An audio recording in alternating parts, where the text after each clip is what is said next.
We'll save it. Hey guys, how you doing? Martin Lopez here for the Curiosity Theory. We were just in the back room, in the green room as they call it. We were talking about sex, and we were getting to Gwen's sex life, but we didn't get there because it was, the time was didn't allot for that. So got a really cool song to play for you guys. Wow, this song, I've heard this song so many times. I've played in so many bands and I've DJ'd so many weddings, and when you play this song, it's kind of like when you put the garter on, right? You put the garter, and everybody goes crazy when they hear Marvin Gaye. And I was thinking about a topic to talk about, and I've been thinking about talking about sex for a long time, and I've held off, and I frankly, I was just kind of like a little intimidated by talking about sex, and I really didn't. Like, I'm not like a sex expert or anything like that. I do okay, I guess, but when I talk to people that understand sex, to people into Tantra, people that, teach sex therapy, and I have a lot of friends that do that, it's really an amazing conversation. And it really is more about sex. It's more about energy and freedom than it is about, kind of like the Salt and Pepper song, where let's talk about sex. Let's talk about you and me. Let's talk about all the good things and the bad things, all that. Or like, Prince's music or Marvin Gaye's. It's so much more to it, but it's kind of taboo. It's kind of something that a lot of people don't talk about.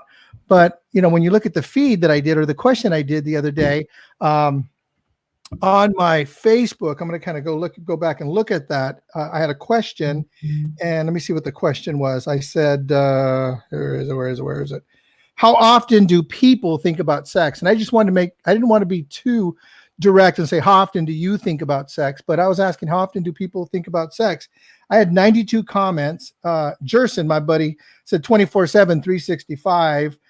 Anthony Valentine said, interesting topic. So really wasn't an answer. Bill Sturley, who's been on the show, said now, comma, dot, okay, comma, now, comma, got it, to, he just kept going. So some people think about it all the time. And sex is everywhere. It's everywhere. It's in TV, advertising, music, movies, politics. It's all over politics. Like, what did the last politician do? Right. And it's in business. Like so many things that we see every day, we see it so often that every day we become, I think, a little desensitized to it. And then, so maybe we don't talk about it. Maybe we just kind of like gloss over it. When I started to think about this topic, I started to kind of go back and study. Let me study the topic of sex. And I thought, Napoleon Hill, Think and Grow Rich. I think it's chapter 11. It says it's something called the Mystery of Sexual. I think it's Sexual Transmutation. As a matter of fact, who reminded me of that was Dominique. It reminded me of that. And so I went back and I read that whole chapter again, and it's amazing. So we're going to talk about sex. We're going to talk about maybe transmutation of sex. We're going to talk about whatever happens. These conversations I have on Tuesday night are conversations that I have with friends. And the idea is we're just going to talk. We're going to rap. We're just going to vibe, and wherever we go. So we're going to talk like nobody's listening, except you guys are all listening. So I want to bring in my guest right now. Hey girls, how you doing? Hello, how are you? let me get this thing out of the way here.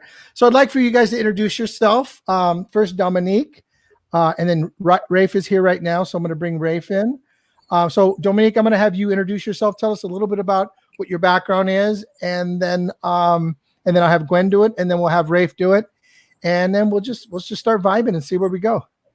Hi, I'm Dominique with YesTantra.com, and I'm a registered nurse and a certified Tantra coach. So I've just been discovering and exploring all things Tantra to have like better sex, better intimacy, deeper intimacy, more connection.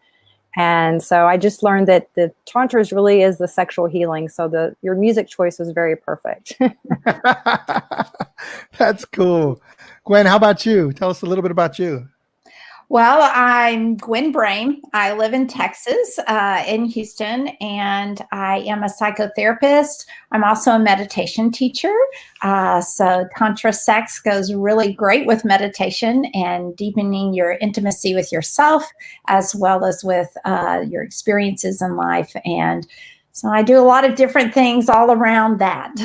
That's awesome. I really very grateful for all you guys being here. Rafe is Hey, Martine. Oh my God, one of my dearest friends. Is he one of those guys that you don't talk to all the time, but is still like one of your best friends, I would say, right, Rafe? So Rafe, tell us. We have a lot of history. We have a lot of history, brother. So how Yeah. about just give us a little bit of background, who you are, and then we're going to start vibing, see what happens.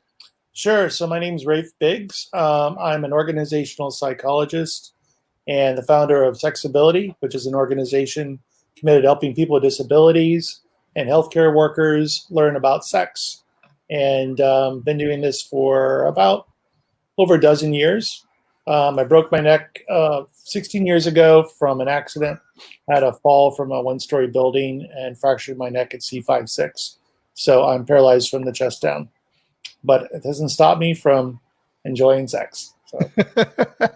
I remember, Rafe, when that happened, I think it was about 6 months or so after it happened, and you were sharing with me how you're going to have an active sex life, and you were just so committed. One of the things I say is it didn't seem like after what happened with you, that challenge, you didn't miss a beat. You just let's keep going. And it's an important part, I think, of anyone's life. And when you can't feel 3/4 of your body, you learn other creative ways to be intimate. That's cool. That's great. So, one of the things I started off talking about is how when I decided I wanted to talk about sex here on the show, I was kind of nervous about that. I was kind of like, oh, and it was like I was holding back. I didn't want to do it because how do you know how people are who's gonna see it? My in-laws are gonna see it, or my mom's gonna see it, or my clients are gonna see it. And so I'm not going to talk about porn. I want to talk about sex, and then when I talk to, each one of you guys have a completely different idea about how you express it or how you bring it into existence. And so, how about Dominique? Let's start with you because I think Tantra to me is the most interesting part. So why don't we start there and see where we go? And then I definitely want to talk about Rafe, about his experiences, helping people with disabilities to be able to enjoy a healthy sex life. Yes. And I was having quite an active sex life before I discovered Tantra. I was more like Samantha from Sex and the City, right? So I would have all these escapades. I would give my coworkers and my friends sex tips. They would tell me I should write a book. So I already felt like I was having better sex than the majority of people that I knew. And even when my oldest daughter was a teenager, once I was watching Talk Sex with Sue Johnson on the Oxygen channel, and she sees me watching, she's like, oh gosh, Mom, someday that's going to be you talking about sex on TV. So that's just kind of how I flowed through life. And so I ended up going on a date with a man that I did not know that he had studied Tantra. And 10 years prior, I wanted to know about Tantra, and I lived in Texas, and I went to Barnes and Nobles and got a book, The Dummy's Guide to Tantra. But I was kind of being a dummy, and I didn't open the book because I had that misconception I need to find a partner first. But if I would have opened the book, I would have seen that there's a lot of solo practice, and it really practices, and it first starts with you, right? So I did a travel nurse assignment, went across the country to California in my car with my few belongings. I brought that book, put it back on my shelf, right? And then when I was in LA, I met a man who actually, coincidentally, he had a few years before, he had been a pro football player, and he had a spinal cord injury to the C-spine. And for about 6 months, they didn't know if he would be able to walk again. And so he had to use meditation and yoga as a way to rehabilitate himself. And luckily he was able to fully recover. But he was actually the person I first had this experience with. But I think having that meditative mindset is so important to having more intimacy and connection with your partners. So when I had this experience with him, he had studied Tantra, and then he ended up dating a Tantra coach for a while. So he really had mastered this. And so when I had that experience, I realized, wow, like I never had experienced anything like that deep intimacy, that connection, prolonged ecstatic states of pleasure. And I actually had like my awakening through that experience. And that's not what my intention was. And so that's when I realized, like, I thought I was having better sex than everyone, but I was merely scratching the surface. I really didn't know all that there was to discover. And so I was just like, man, I told him one time, I said, I just want to clone you and give one of you to all my friends. Because I don't even know, I've talked about sex all the time. I don't even know how to begin to explain what just happened. So I just went on this quest, and I was like, I just need to teach this to the world, because I also learned with Tantra, it's about opening the heart and the heart chakra. And I was like, I've always been immersed myself in my medical field, doing assisting with open heart surgeries, doing everything cardiac, always fascinated me. And I was like, oh, these are the tools to really open people's hearts. So that's how it just completely transformed my life and healed me. I had such a great healing and changed the trajectory of my life path. And that was at the age of 44 that I discovered this, like 7 years ago. So that's interesting to me, because, you know, and I want to have Gwen address this. So you're 44, you already have this great sex life. It sounds like you have a great, very expressive, sounds like you have a lot of freedom around it. Would that be accurate? Yes. You're starting to explore it.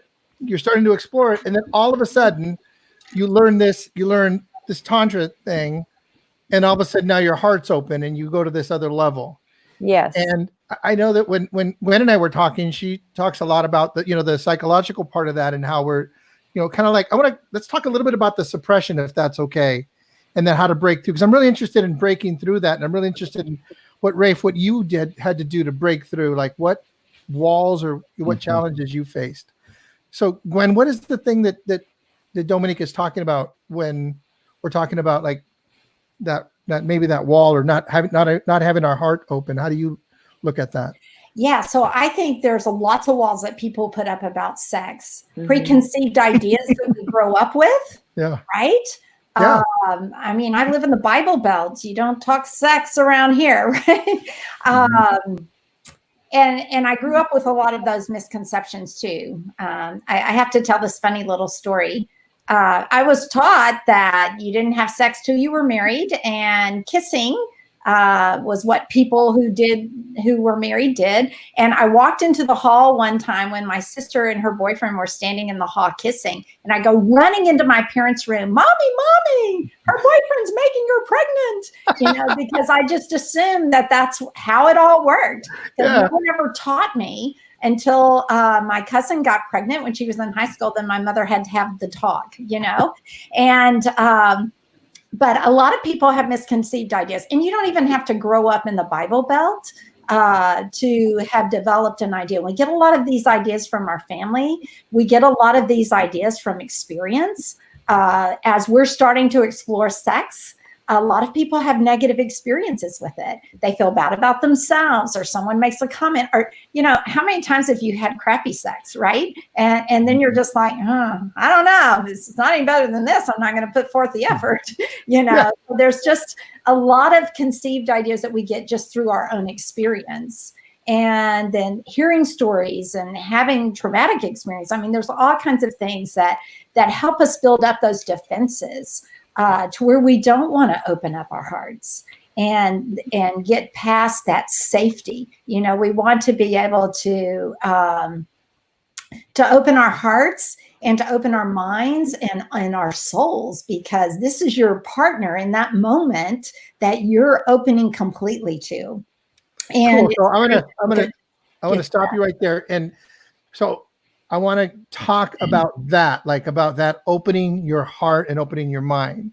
So I'm going to have Eric talk a little bit about it, and then I want to get back to that, because it seemed to me like that's what Dominique was talking about, is that she got to a place and her heart was open. And yeah, I'm experiencing my heart being open as well. I'm definitely challenged on that. And I want to talk about that versus just kind of gloss over it. That's I think a really, really important thing, and how sex and how love and all can come all together. So Rafe, let's talk a little bit about your challenge and how you see what we were just talking about. What do you have to say about that? Sure. So actually, I grew up in a pretty conservative area as well. I grew up in Indiana, and had some similar kind of not values, but assumptions around beliefs about sex. And so when I moved out to California, I was sexually active in my 20s, and actually became very interested in Tantra, and took a Tantra class before my injury. And that was transformational. It really opened me up in so many ways to be a better lover, to be more present, to feel more pleasure. And I feel like that training was really instrumental before my injury. So after my injury, I knew that sex could be way more expanded than just, what we consider with our genitals. So about sex, but I was asking, how often do people think about sex? Sorry. That's okay. So I had been studying Tantra, and I broke my neck when I was 33. And I Go ahead. I'll just mute it. Okay. And Okay, I muted you, Gwen, if you want to go do that. yeah, so one of the things when I broke my neck, I was in the hospital, and one of the questions, most quadriplegics, most people ask themselves, I wonder if I'll ever walk again. And one of the other questions was, I wonder if I can enjoy sex again.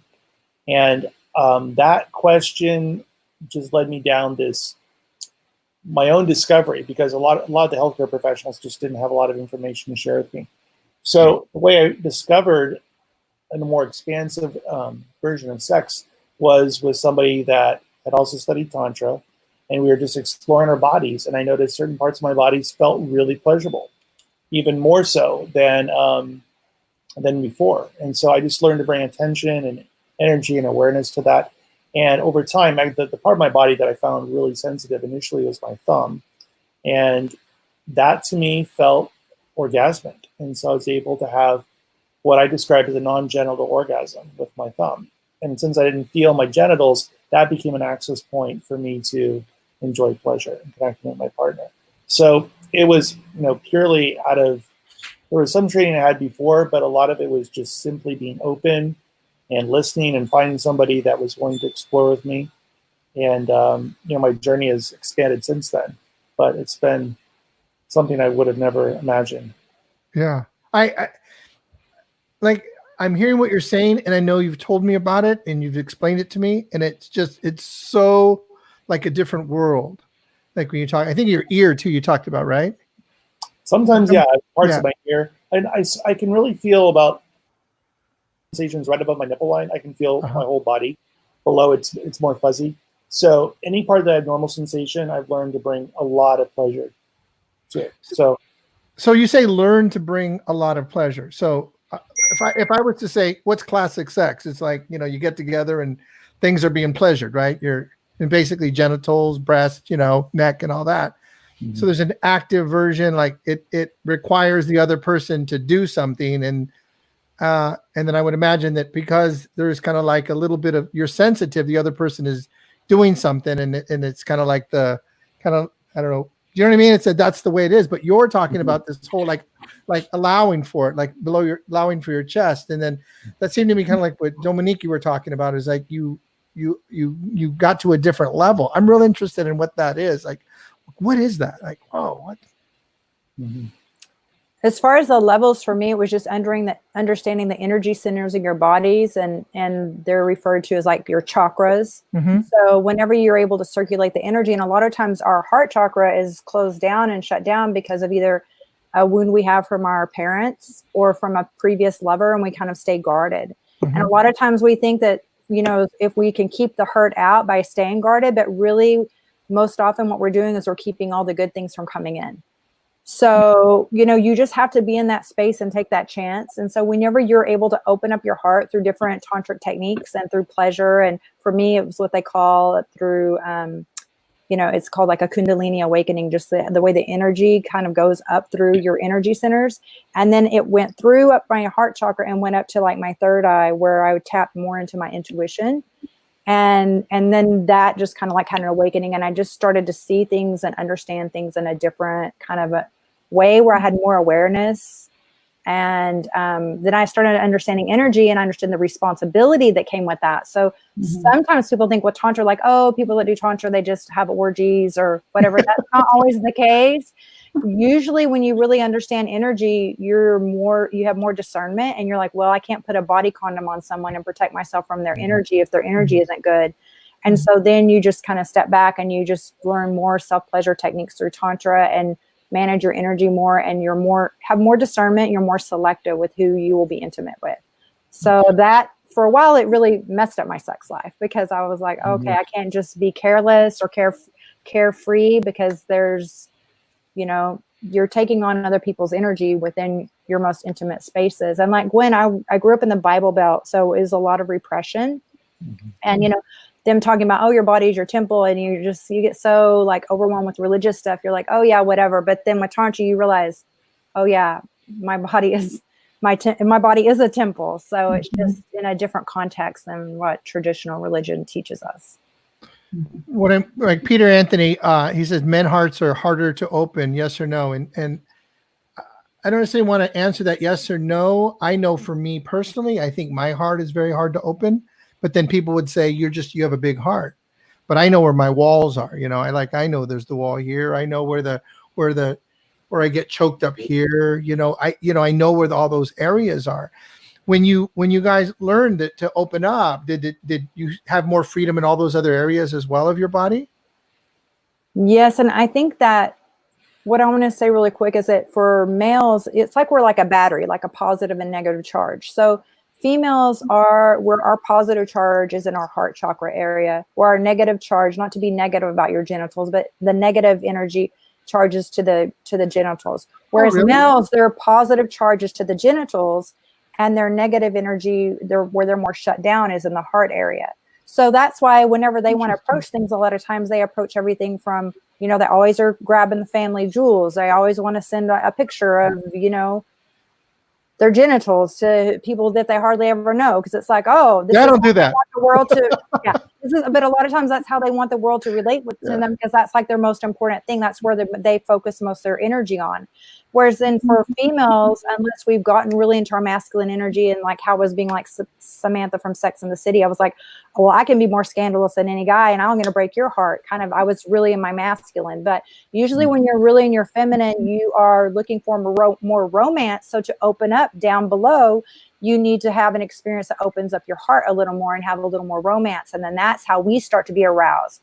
But men being aroused and being turned on and connected sexually, then all of a sudden, then they'll think, oh, maybe I do want some romance here. So it's like the pathway of how things, the loop of pleasure.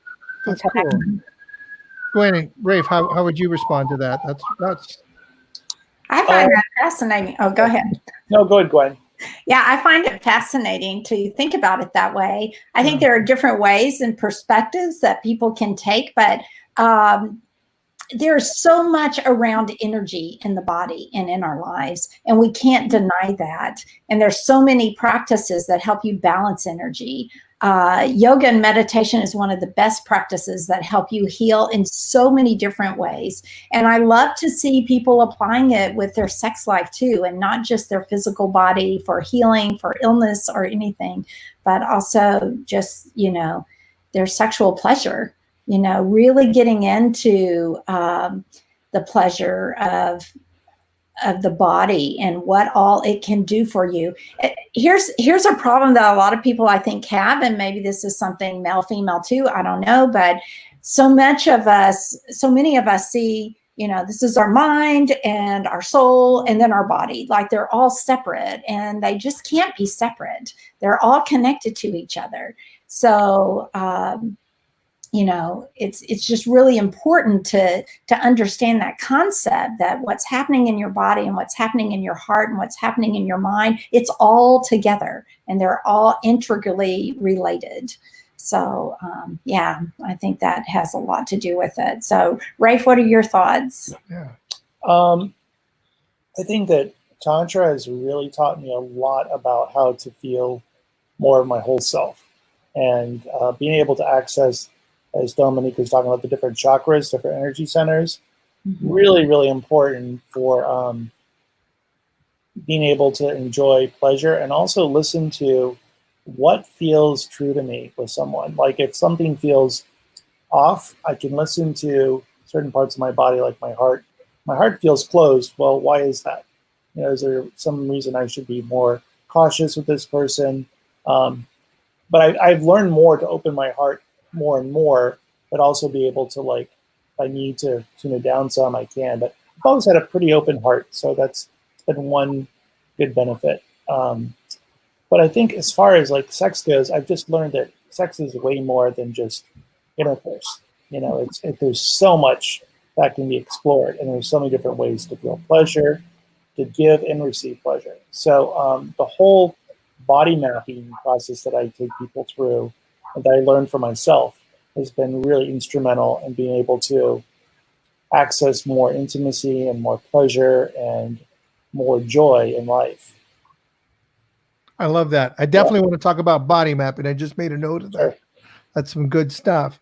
Mhm. So when you got into Tantra, when you did that help your confidence outside of your body as well? You know, did it give you like a different level of confidence or some different power out in the world? And because you say, because when you're, you know, I'm saying from a guy standpoint, you know, like, all right, I'm going to open my heart up, you know, so I need to make, you know, so I got to put my little army men around so that they'll, you know, that they'll protect me, you know, that kind of, you know, that's kind of, might sound silly, but that's kind of like how I look at it. Okay, I'm going to be more open, but I got to be guarded at the same time. So I'm hearing kind of what you're saying is that, and I kind of hear Dominique say that, right? You became more open, and at the same, then you had to become more selective.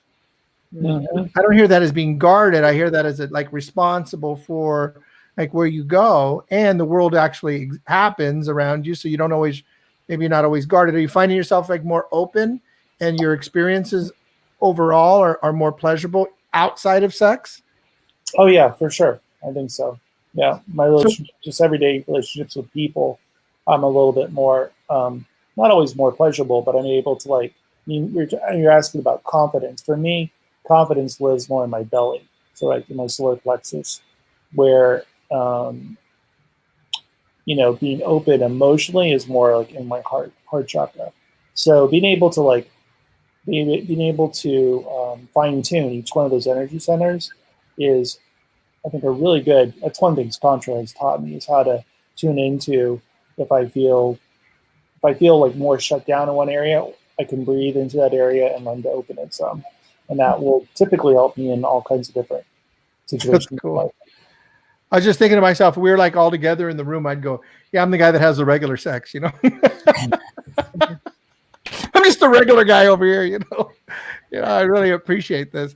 So the question I was just asking Dominique is that thing. How was it, you know, how was your experience of life with the rest of the world after that? Like going through that, like what's the difference? It really it made me realize that I needed to work, you know, with doing the pink tantras with your heart chakra. So working on that is all about self-love. So when I started getting more into, you know, not needing outside validation, not having to be with someone to fulfill my ego, not to have to be on a quest, not to look for a relationship or attention to make me feel loved. And I was like, okay, now I'm approaching relationships where I'm already feeling my cup is already full and I have the overflow, and that overflow is what I can share. And if anyone else brings something loving my way, that's just a bonus. But I'm not approaching relationship or new people from like scarcity and being like, oh my gosh, I need you, and being so clingy. Because then you see in relationships when people are like, oh, you complete me, like that's not healthy. You each need to be giving 100%. And you each need to all come from your own wholeness, from your own full cup. Because then what happens is initially you have that honeymoon phase and everyone is really, you know, you're getting a lot of attention and a lot of validation, all those things. So then when life comes up and your partner has to be busy and focus on something else happening in their lives, then all of a sudden the other person can react and be like, you don't really love me. And that because they really need that person to validate them. So you understand that, and then you attract more people that have done their inner work. And you to have better relationships. But this helped my relationships outside the bedroom with my coworkers, with my family, with my friends, because I just became like, love is just who I am. Like love became my religion. I'm just going to approach situations and people in a loving way. And I just realized that if people have bad behavior, their behavior is a reflection on them, and my response to the behavior is a reflection on me. So for me not to have to be the martyr or not to be judging other people, just let people live how they live, and then just keep my inner circle small to people that I know are kind of in that same higher elevated vibration as I am. So that's cool. It's kind of like that thing that we say we want to do, but we don't do.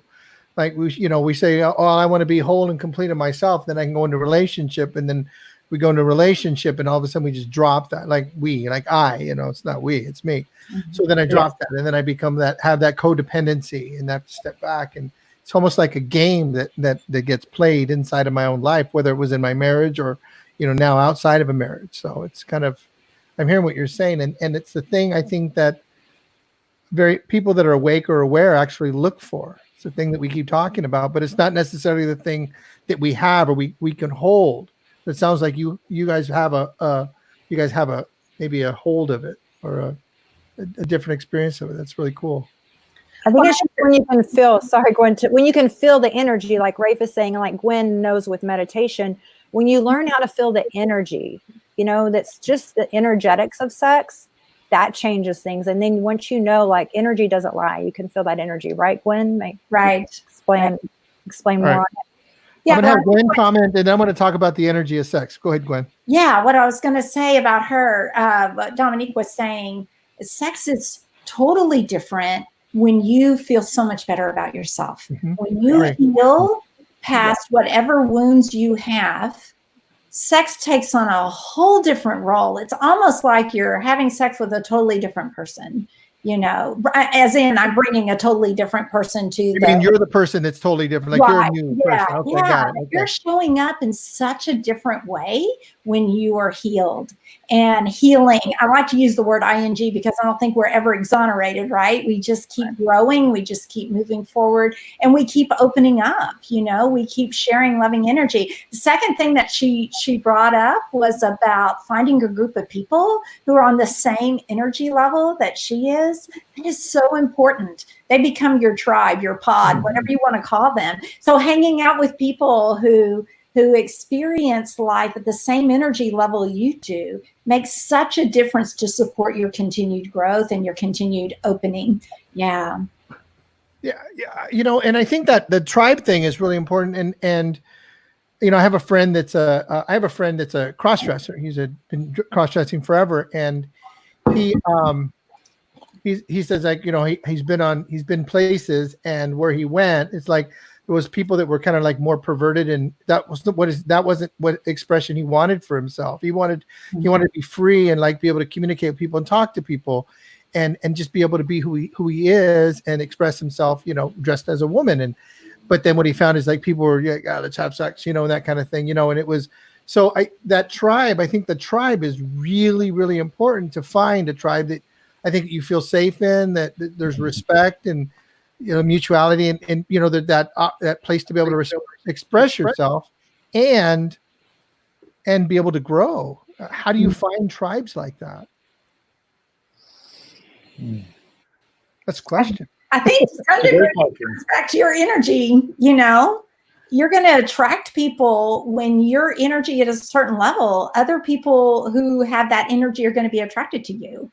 Yeah. I can meet a really gorgeous couple, let's just say, nice man and woman that seem like on the outside they would kind of fit with my husband and I just in being friends, and yet I'll feel an energy vibe from them, and it's just like, not my people, and great people, just not my people. Yeah. And I think that's where you have, again, the discernment that Dominique was talking about. Paying attention to things inside of yourself so that you know. It's really cool. So you said, I think, Rafe, you said energetics, like the energetics of sex. Like, what do you mean by that? Like, I would dive into that. Like, what do you mean? Energetics of sex. Well, there is, when I think about sex, there are so many different ways. When we typically think about sex, when we think about, like, as you said, regular sex, we're thinking about. Say it again. When you said regular sex, like, I think what you're talking about is like kind of like heteronormative, regular sex where you're more just connecting with your genitals. Like it's like 7:35. I'm going to do it, so probably be done by 8:30. We can watch TV or something. Yeah. So there's an awareness that goes to some parts of your body, right? For most people. Yeah. And for a lot of people, it's our genitals. And so it's learning how to, like, feel energy in other areas too, like our hearts, our bellies, our foreheads, our throats, and just noticing what does it feel like to access these places where there's energy all the time, but we're not always aware of it. So that's one thing that Tantra and yoga and meditation, all these different traditions, will teach us as we practice it. And I'd also been doing yoga way before I studied Tantra. So I think I had a foundation to access some of this information much more quickly than I would have otherwise. So it's, yeah, I'm sure Dominique, she could describe some different practices that can help you through. Let me ask a question really quick on that. Okay, so sexual energy is like the strongest energy that we have as people. Would that be an accurate statement? Like the strongest energy that we have is our sex energy. Like energy. Yeah, that's what we use to create life. So it's life. Okay. Yeah. Mm-hmm. All right. So we got that. And when you're saying you're feeling the different chakras, are you feeling that sexual energy in the different chakras, or are you just feeling are you feeling the other energy of the other chakras like fully, open? What is it? Is it one or the other? Or is it both? What happens? That's a great question. I would say the energy you're going to feel in your genitals is a certain kind of energy. The energy you might feel in your heart, while it still might be open and pleasurable, it's going to be a little bit different versus all these different chakras have a slightly different quality to them. But is it that much? Is it that intense? Is it like, because I meditate. I meditate every day, and I find a lot of peace. I don't have that meditation. I'm definitely going to get into it. I'm going to figure out what this meditation you guys talk about and get that down. Like Peter Anthony says, what are the best books? He goes, what's the best books to recommend for people to get started? We'll actually answer that question in a second. But so there's the sexual energy, which to me is the strongest energy. And then I have the energy around my kids, which is just complete love. I just adore my children, and I love that energy. And are you talking about like that, those energies, like just expanding? Is that what happens? Expanding those energies and using those energies in harmony. So there are certain practices which you might start off with feeling like the energy in your root chakra, then you move to your, then you move to like your creative chakra, your sexual chakra. You can move on your way up through the whole body. And as you do that, you'll start to feel these different energy centers awaken. And that combined, I guess, with sexual energy, with like of your second chakra, can, what's described as kundalini. It's like a form of like energy rising in your body. And then so you can circulate it through your whole body too. And then with a partner, you can circulate it with your partner too. That's what makes it incredibly spiritual for a lot of people and expansive. But you can also just do this, circulate this energy on your own. Wow. In fact, what was really healing for me and my spinal cord injury was, okay, I had this intuition, like if I use this energy and breathe it and like kind of move it up through my whole body, maybe it'll help me heal faster. And I think on some level it has. Somewhat physically, but I'd say a lot emotionally. And it's just been really like way more powerful than I would have ever imagined when I took it 25 years ago. So that's cool. But you start with the root chakra and everything goes from there. Is that what happens? I mean, that's one place to start. I mean, you can also just start with where you feel the most energy. And if you feel the most energy in your heart, you can start there. And I mean, there's different practices. One of the books I like a lot is called Urban Tantra by Urban Tantra. Urban Tantra, and it has some really good practices for being able to walk through each of these different energy centers and be able. Did you get that, Peter? Urban Tantra. That's Dominique. Sure, Dominique will have lots of others. And Gwen, I want to hear what Dominique has to say about that. Yeah, so the energetics and thank you, and Rafe. Gwen as well. Yes. I was just going to say, Rafe, there's one toy that I recommend for my clients because it was actually initially going to be, it's the first ever guy braider. Have you heard of that? And it was initially going to be, it's from London, and it was going to be made as a medical device. But, in the United States, there's so much red tape about getting a medical device approved that they end up making as a pleasure toy. And it's actually a sex toy that males can use that they can even begin with a soft on, and it can even have a duo, like another pulsating side for their partner to join in and still feel sensation. So they can start with a soft on and then become erect. And it has even been told that the company says that it can even help like paraplegics even have an orgasm or ejaculate. So I guess if they're trying to have like children or something like that. Wow. So, and it's by Hot Octopus. So I have a link that I can share. Put it in here. That'd be great. Yeah, but it's a really great product. And I do want to share really quick about I think I have a good explanation for energy and kind of Yeah. like how what Gwen was saying, how you attract back and different listen. types of energies? No, because Gwen brought this up, so it made me think of this. It's like you end up elevating your energy and you raise your frequency. So fear is a very low energy. You know, hate and fear are very low vibrations. Love is an energy that will make your field of energy around you like a radius of about 10 feet. So even then going high to joy and, you know, enlightenment is like the highest forms of energy. So people will say, I want to be happy. Well, really just think about joy. That's like a higher vibration than love. So whenever you start feeling yourself and you raise your energy, like attracts like law of attraction, and energy doesn't lie. So then it's almost as if like I've heard it be described as like turning in on a radio station or tuning in, but I like to describe it more like a TV channel, because you could have a channel that's going to be the drama, the soap operas, the crime shows, the divorce court, the travel, the lifestyles of the rich and famous, the romance, the, you know, whatever, comedy, like, so where you're changing your vibration in your body and calibrating yourself, then you're going to be able to tune into that frequency, and then you're going to match and attract someone that is like that. But in most rooms, like here, you're saying you're the one having regular sex, and us three have had a different experience.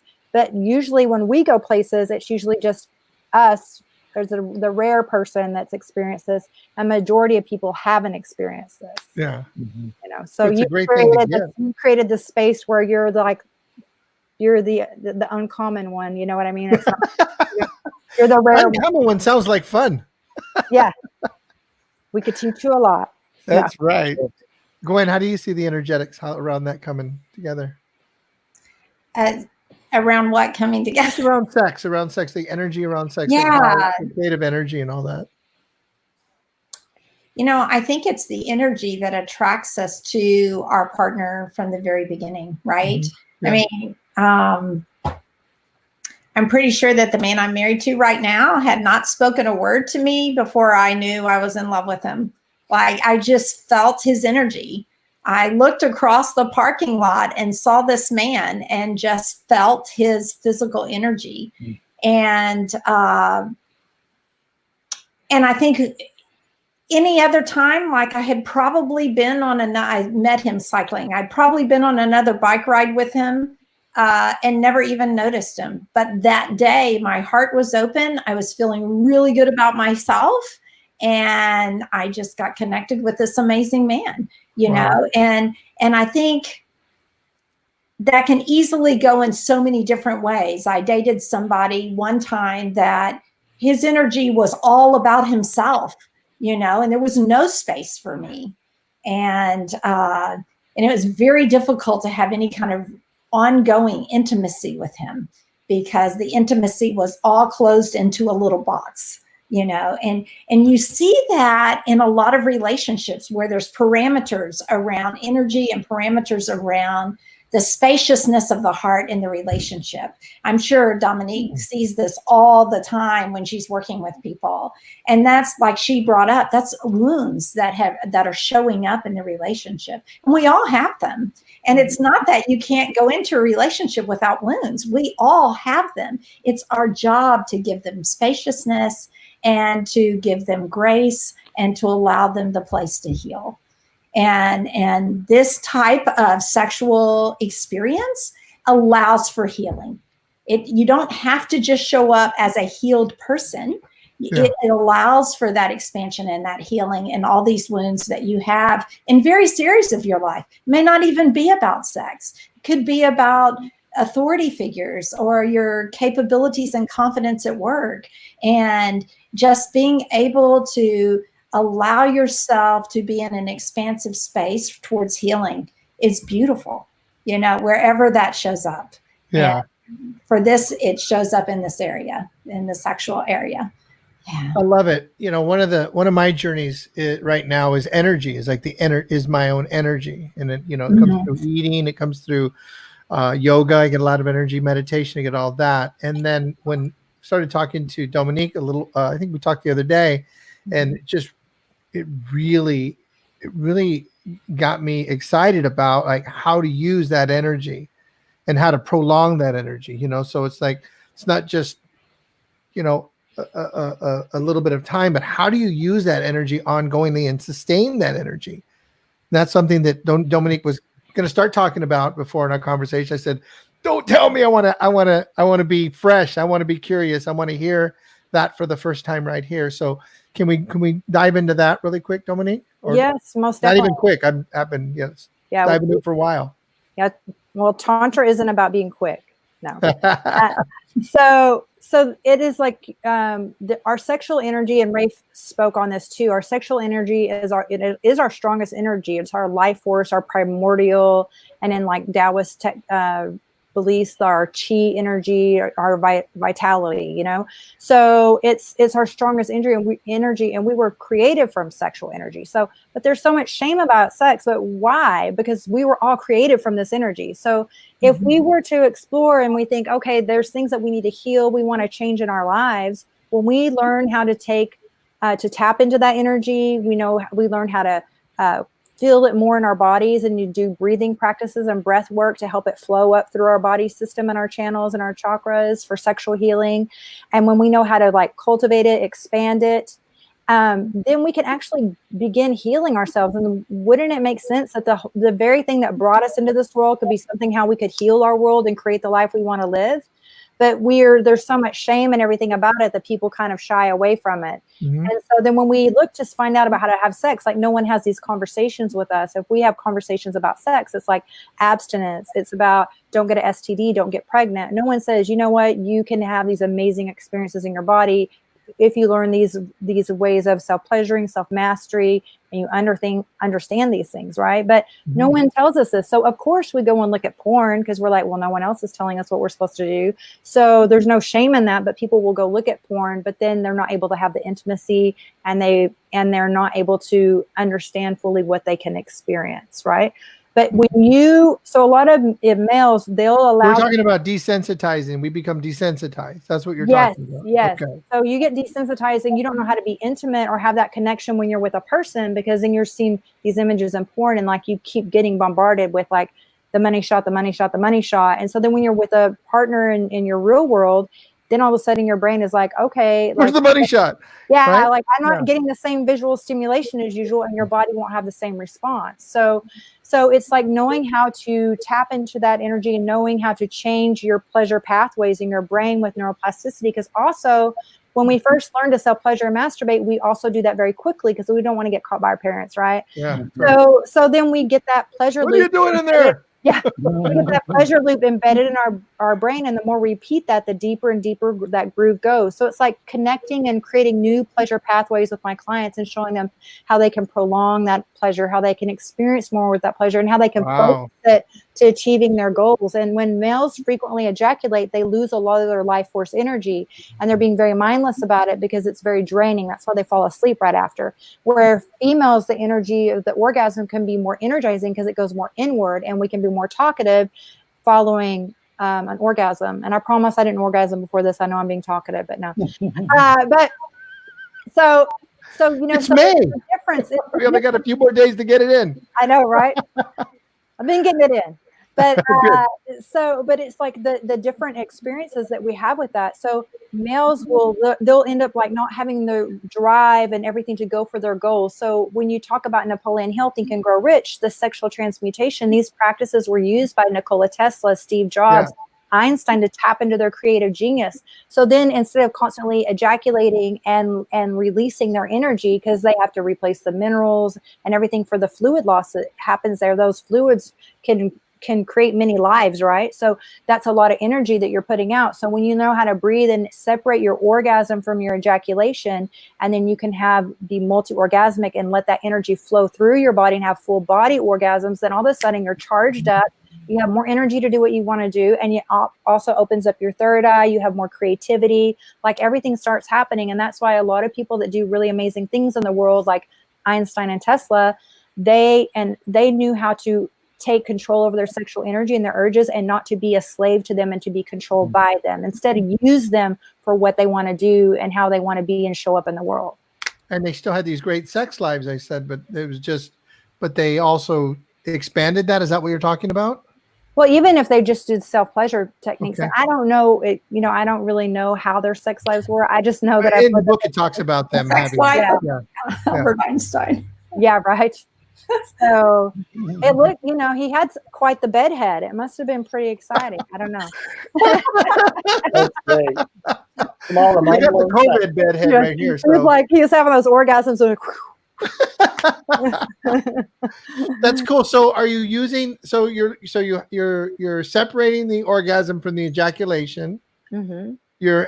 So that changes your relationship with pleasure, and then you take that energy into life, into creativity, and that's sustained. So you're sustaining that energy for a longer term during the day, at night, doing the different things you do in life. Is that what you're saying?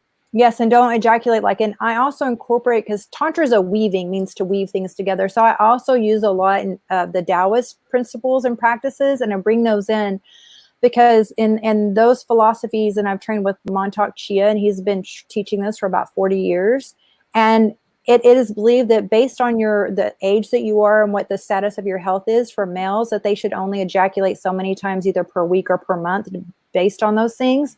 And so they shouldn't be frequently ejaculating. So then they're going to have more energy, and they're also going to it's going to increase your magnetism. You're going to attract better partners and partners that are elevating their energy as well. All right, I got a lot of questions about this, but I know it's a lot. Yeah, it's like I got questions. Gwen, do you have anything to say about that, or I was going to ask her a question, but it just left my head. So give me a minute. Yeah, let me know. Let me know when you're ready. I'm here for you. You guys ask Gwen again and Rafe. I'm sorry. I'll say one quick story. What I learned after studying Tantra was first time I had a non-ejaculatory orgasm. I remember exactly where it was. I was up in Vancouver. I was with my girlfriend. We had just taken a Tantra course, not too long before that. And so we were having sex, just, regular intercourse. And I was practicing moving the energy through my body and through her body. And I remember having this incredible, full body orgasm, but didn't ejaculate. I was able to then take that energy and go out into the world. And I felt that same turned on, supercharged up, yummy energy throughout the whole day. It was really amazing. I felt literally like I was high. It was crazy. I remember walking around Vancouver, I was just so elevated and so high. And so I've learned, in different ways to cultivate that energy so that I can use it for other things in my life too. Besides just sex. And that's awesome. So that was a pretty pivotal experience. I've had that a few different times in my life. But what's interesting is now, after my spinal cord injury, I can still experience orgasm. It's very different than it was before, but I don't ejaculate just because of my injury. So I think I retain a lot of that energy differently. I would, someday would love to ejaculate. That would be great. But it's also really interesting to be able just to use that energy for other things and to still be satisfied with sex doesn't have to end with ejaculation. So wow. Sorry about the sun. I really can't. I didn't move the curtain all the way, but it'll pass it on. I'm I'm sending you messages. Are you okay? I'm getting blinded, but my caregiver just left, so it's okay. It's all good. It's all temporary. Anyways. All right, thank you. Because I'm watching you, okay. Yeah, I'm okay. Wow. Just the sun's in my eyes. It's no big deal. So the whole idea of the energetics of what you're talking about are just blowing my mind because Michelle Bach is so funny. It's Einstein's bedhead. Exactly. I love those emojis. Those are perfect. It just, energy is to have it. Sex is great. I love sex and energy. I need energy for all those other times, and to be able to have and to be able to tap into that type of energy, because sex is focus, you're focused. You're you're present. You can't you don't watch TV or smoke a cigarette at the same time you're having sex. I mean, it's you're focused. And I can imagine that for your brain, to have that energy as well, to carry that, it also allows you to be more focused as well. And less, for me, I'm ADD, I'm all over the place, right? So able to bring that energy together. And So when you're learning, that being said, when you're learning Tantra, are you learning the two things at the same time? Is that part of the teaching of Tantra to learn that, how to take that, or you get my question? There's so many different things with Tantra. Tantra is like, there's white Tantra, which is more like breath work, breathing practices, meditation. And then pink Tantra is about self-love, your heart chakra. Red Tantra is using the self-pleasure practices or with a partner where you're using your arousal and your sexual energy starting from your root chakra and building that up into, through your chakra systems for pleasures and orgasms. And then a neo form of Tantra is Black Tantra, which infuses elements of... You're talking really fast. I'm missing it. So what are the colors? So it's white, pink. Which is white, pink? White is meditation and breath work. Okay. Pink is self-love. Red is like sexual, either through self-pleasure or when you're with someone else. Okay. And then a new form of like the modern day twist, the neo-tantra, they added in Black Tantra, which it brings together stuff with Tantra and with BDSM. Did you say breath Tantra? Black. Okay. Black. Sorry. Yeah. So that's just like a twist on being twisted with Tantra. No, it's fine. Sounds like fun. I like these twists. So it's all the energy, but because even BDS in that world, it's a lot about the energetics with sex. So they fuse those elements together. But the basics for traditional Tantra is like the white, the pink, and the red.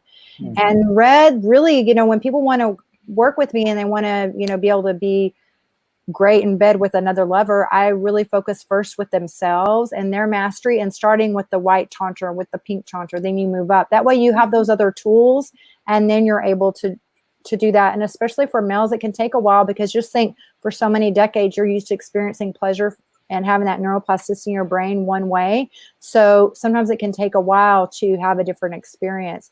It sounds like Rafe picked it up very quickly, probably also since he'd already done yoga before. Yeah. That he was able to have a different experience in a short amount of time. And some people are more natural at it, but some people, if they've gotten really dependent on porn and other things and they're used to disconnecting, then themselves, when they're not being fully present, when they're being intimate, then it takes some time to work through those things. And then I say add on a partner, because it never feels good for the female to have their male partner just practicing these things out, and they're testing it out, and they're in their mind doing their homework. Yeah. And then it just kind of feels like they're like masturbating in your body while they're trying to figure things out. It's like, oh, you want to try something out real quick. Yeah. Like, where did you go? So you definitely should, when you're wanting to learn this, communicate with your partner that you're doing that, because they're going to wonder, like, what are they trying to do different, and what's happening here? Because it takes it takes a level of skill, and it's going to take a while to retrain your body. So first work on that yourself, and then bring another partner in and bring it together. That's really, really cool. I hope I'm a fast learner. That's all I can say. Rafe, I hope I'm a fast learner like you. It still took me a couple of years, to be honest. So it took you a couple of years. See, it takes a while. I'll be 57. All right. You're still young enough. I'm getting started right away. Well, one of the masters that I learned from, Montauk Chia, and he's been on, I guess, Brian Rose on London Real a bunch of times. He had his youngest child when he was, I think, like 63, maybe 68. And he's like 76, and he travels. He'll do like a 6-month tour where he goes all from Asia, Europe, everywhere, over to the United States, Australia, everywhere, just flight after flight after flight. Mm-hmm. And when I went to his workshop last year, he's just there on stage, and he's just, going through different time zones, jet lag, whatever. He's so energized and on point. He's so sharp, and you almost have to get him to slow down so you can take a lunch break. And at 5 p.m. when we're supposed to be done, he's still just going. He's just sharp as can be. I'm like, wow, that's like goals. I'm impressed. I was like, you have more energy than I do, and you're 76, but he's been doing these practices for 40 years now. Mm-hmm. Is it a daily practice? Is it part of, do you practice different versions of yoga, or is it all?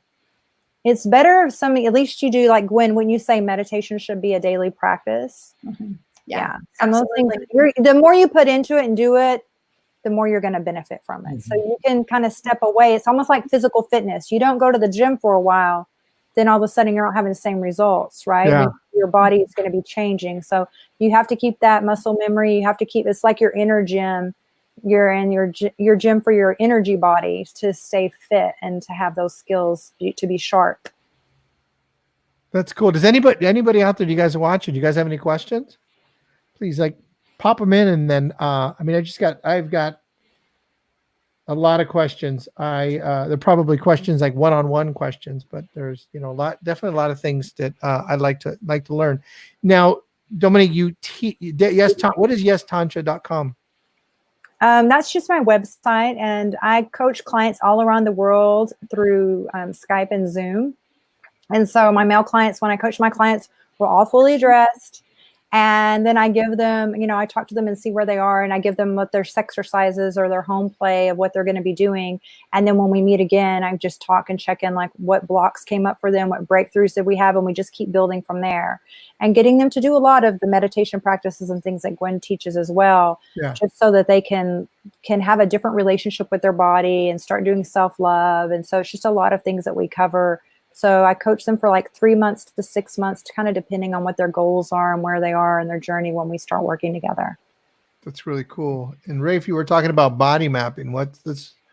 Wanted to kind of understand what that was. What's body mapping? Body mapping is a practice or an exercise in which you start, let's say, at the top of your head, and you just work your way down through your whole body, just going one part at a time. So you might just notice, and it's helpful to have somebody actually maybe touch your forehead and say, or touch different parts of your body, starting your forehead and your ears, your mouth, your neck, just working your way down the whole body and just noticing what feels good and what doesn't feel good, or what feels neutral. So those are two things: what feels good, what doesn't feel good, what feels neutral. And you might notice that certain parts of your body are pleasurable, and then with a partner that you're more intimate with, you might notice more pleasure. So it's a way to tap into pleasure and pleasure, energies of pleasure that exist throughout your whole body that are maybe underneath your awareness. So it's bringing them to light so that you can use those when you're being intimate with either yourself or with a partner. That's really cool. Mm-hmm. Now, a question for Gwen is do you find that people have parts of their body that are shut off? Oh, yeah.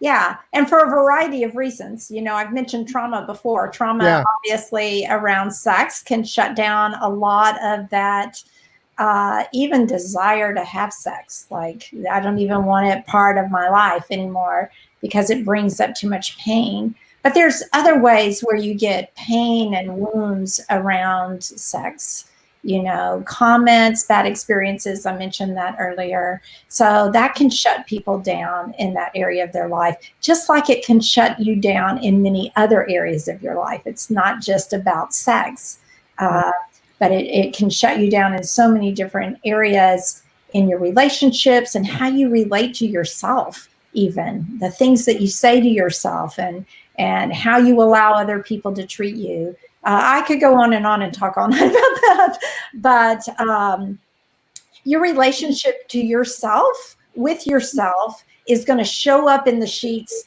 more than your relationship with your partner is. Obviously, your relationship with your partner is important. We say what doesn't get solved between the people shows up in the sheets at night, and but so does how you feel about yourself and how you relate to yourself and how you respect yourself. And it's just interesting to hear people's stories talking about that. Yeah. Once they started feeling better about themselves and their body, their whole energy in relationship to their partner changed, in relationship to their work, all kinds of things. So, yeah. That's really awesome. I could talk all night to you guys. It's 8 o'clock. We've gone about an hour, so kind of want to wrap it up. So let's kind of go around and just talk about what you do, like how people could heal, how people could, get to the next level of life, by interacting with you guys. And I'm going to have Gwen, how about tell people about what you do again and how you can help people and where they can get a hold of you? Did you say me? Yeah, Gwen. Yeah, Gwen, please. I'm sorry, I missed my name. That's right. Same problem as in grade school. Out to lunch here. That's right. So, so you can reach me a couple of different ways. I am the executive director of the Center for Mind Body Health. So centerformindbodyhealth.org. If you get on there, the best way to communicate with me is by signing up for our newsletter. I send out something every Wednesday. And there's other ways, to reach me through phone, email, etc. If you're looking for individual sessions, you can go to brehmpsychotherapy.com and I can set up some individual sessions. All of our individual sessions right now are on telehealth. So this is my office. So, that's awesome. Anyway, so yeah, and I primarily work with people who have a lot of wounds through trauma and relationship issues. And so I use a lot of types of work. We do individual therapy, like using dialectical behavior and cognitive behavioral therapy, like a lot of therapists do.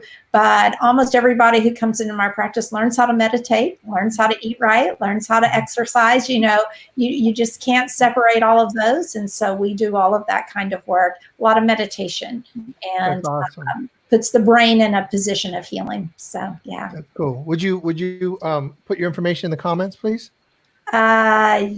You can do it later afterwards. You can go back in and do it. I tried doing that while ago and I totally That's right. Well, somebody started hearing me twice. I know. I was attacking. Rafe, how about you? You got so much that you do, and let's talk about sexology. And so people can find me. My website is Sexability. Sexability.org.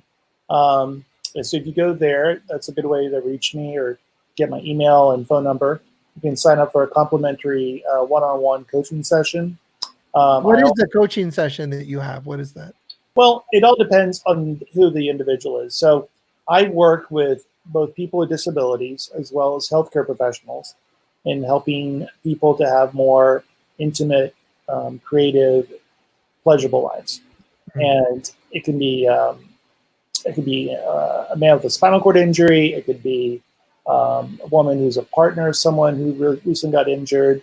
And it could be somebody that doesn't have any kind of injury at all, that has a different kind of disability. I specialize in all types of disabilities, but primarily spinal cord injury is what I know the most about, because that's what's happened with me. So yeah, I basically help people have a more expanded, joyous, pleasurable life. And I also do workshops and seminars, mostly all online right now. So cool. If you can get more information, just go check out my website. And, cool. And sign up for a free session. That's terrific. Thank you. Dominique, thank you for putting your stuff. Talk real quick about what you do again and how people, what you help people with and how they can get a hold of you. Yeah, I focus a lot on self-love coaching, and then I coach my male clients on how to have multiple orgasms by separating that. And then I have a program for females, which is the OM method, the orgasmic magic manifestation method. So it's kind of like law of attraction being turbocharged by your sexual energy. So those are some of the offerings that I have right now. And I have a YouTube that's Yes Tantra. I put videos up every Tuesday, Thursday. And then my newsletter comes out on Thursday. So I put some of those links in the comments, so it'll be easy for anyone joining in to find those things. That's awesome. Yeah. I want to thank you guys for hanging out with me today. I just learned so much, and I'm sure a lot of people are going to get a lot of value out of hanging out with you guys and going back and listening to this. Really appreciate you guys hanging out. Give me just a minute. Let me kind of get some final thoughts, and then I'll be right back. Don't hang up. Don't go anywhere, please. Hey guys, I want to thank you guys for hanging out. Michelle, Roland, Jessica, just so many people hung out, and I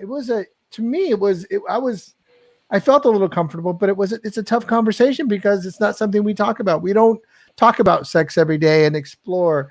Something about the curiosity theory, was it right here? The curiosity, the book that I wrote, is I think it's important to stay curious, to stay open-minded, to listen to what other people say. We have 3 people, actually 4 of us, that come from completely different places, completely different backgrounds. We teach, we have a psychotherapist, we have, a PhD, we have a nurse, we have different, I'm a loan officer, right? We have people that are completely different. And in today's world where everybody says we're all divided and all that, we don't have to be divided. We can talk about anything and we could listen lovingly and openly. And I would just want to encourage you guys to do that, whether you're talking about sex or politics or anything. Somebody has an opinion about politics, that's their opinion. Somebody has an opinion about sex, it's simply their opinion. Try to be curious and see if that helps you in all your relationships. And I'm definitely going to get into Tantra and learn about that, and probably be 6 months from now and do another one of these nights. And I'll tell you about all the fun that I learned, everything I learned. So thanks a lot. We'll see you next week. Take care. Bye.